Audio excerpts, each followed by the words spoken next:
Okay, let's give this 20 seconds before we start.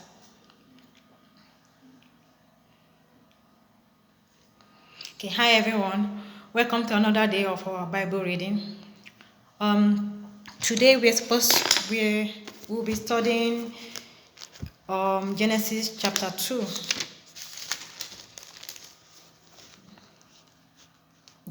We'll be reading from Genesis chapter 2 today. And okay, before we continue, as a scientist, or will I say as a biologist, they are literally the same thing anyway. I actually specialize in my first degree was in biology. As a biologist, I never believed in the theory of evolution, and maybe because of the background I have growing up, because I grew up in a strong Bible believing church, and all the principles and tenets of the Bible, you know it by heart, and you try to live by them, and to please God, always, at all times. And maybe that was why when I grew up and I happened to find myself in the university, um, studying biology, most of the teaching then about how the universe came to be, I never believed it. Despite that, okay, I was studying to become a biologist. And though somehow I believed some of the theories about the water cycle, life cycle, and stuff like that. Photosynthesis cycle, like photosynthesis or oxygen and carbon dioxide cycle. I believe all of those ones. But the theory of how the world, as in that is the universe, came to be, which is called the Big Bang theory. I never believed it because it sounds awkward. Because I already know what the Bible say about the creation of the world. Genesis chapter 1 verse 1 says, "In the beginning, God created the heaven and the earth." So why then do I need to believe another story that to me was not just adding up? And in the Big Bang theory, they stated that the earth started from a point. The universe began as a single point, and then it expanded and stretched, and grew to what it is today. And this happened over 13.8 billion years.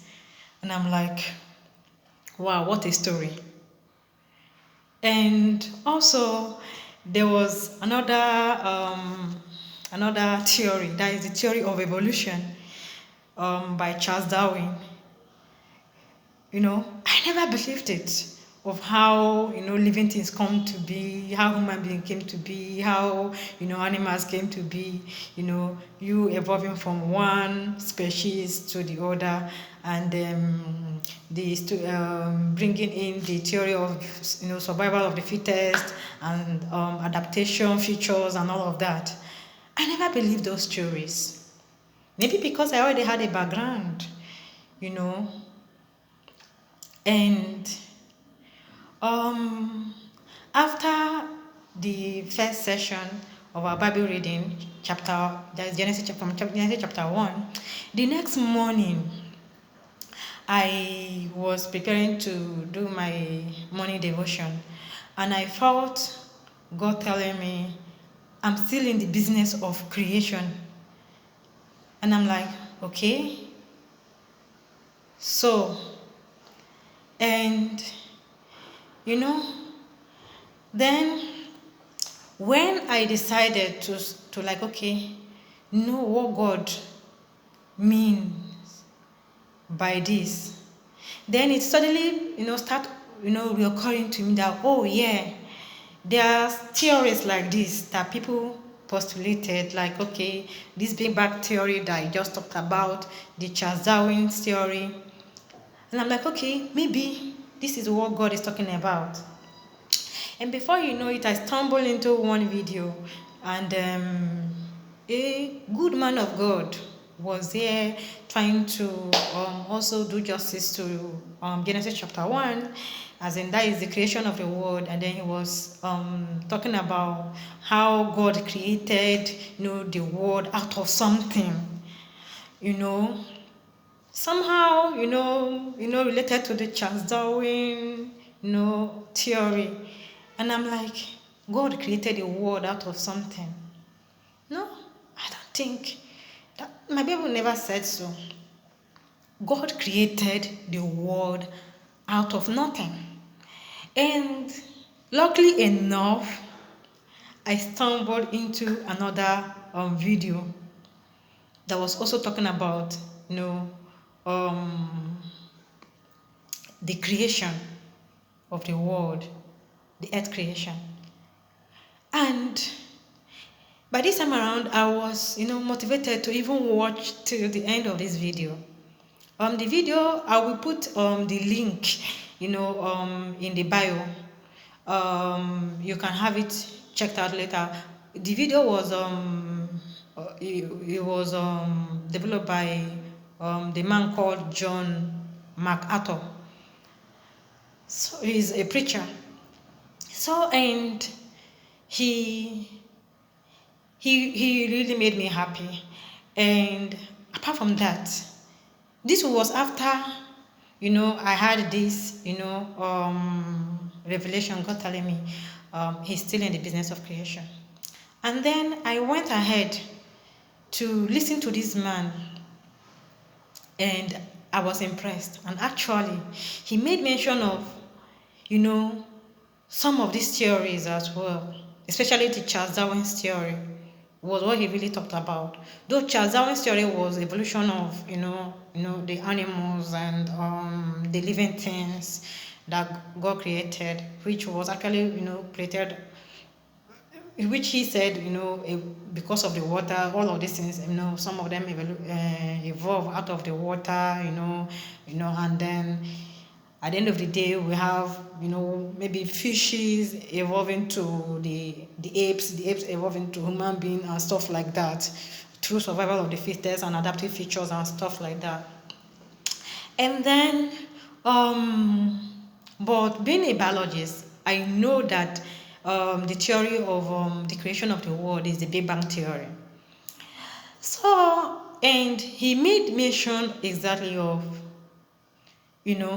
how can, a group of scientists or astronomers, oh yes,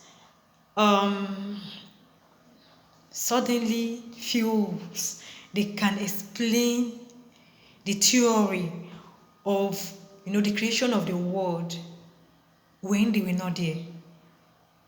How can anybody think that, you can explain how the world comes to be? You were not there when it was created. And now the person that created the world is telling you, yeah, this is how I created the world. I created the world out of nothing. I created the world out of nothing because he was there even before the creation of the world. He was there.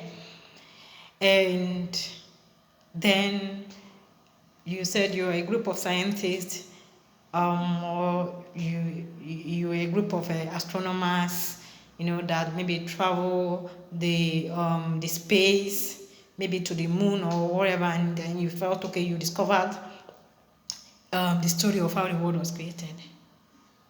And the story, in fact, itself, they are not actually cohesive, as in they are not actually adding up.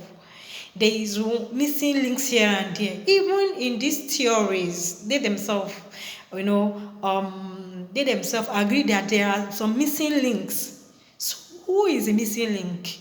Where is the missing link? God has already told us how he created the world.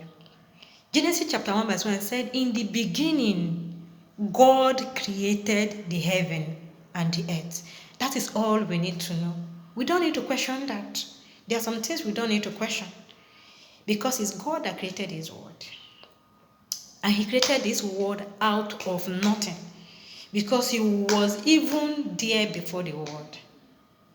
It's just like, okay, somebody, you decided to build a house, build, a house, or you decided to build a company, and then, invite people to join you in the company by hiring them, for service and so. I'm just bringing this as an example. I'm not saying, I'm not equating this to God or what God did. And then you were not there when I started the company, you now come and tell me, this is how this person, started his company. What is not even it, you started saying that it is. And me that start my own company myself, and I tell you, this is what I put together, this is how I created this company. I say, no, your own should be accepted. I was even surprised when John MacArthur stated that about 99% of Americans, believe the Charles Darwin theory. You know how as in how numerous the number, how is that the correct English to say? The population of Americans is large, is huge. That's what I want to say.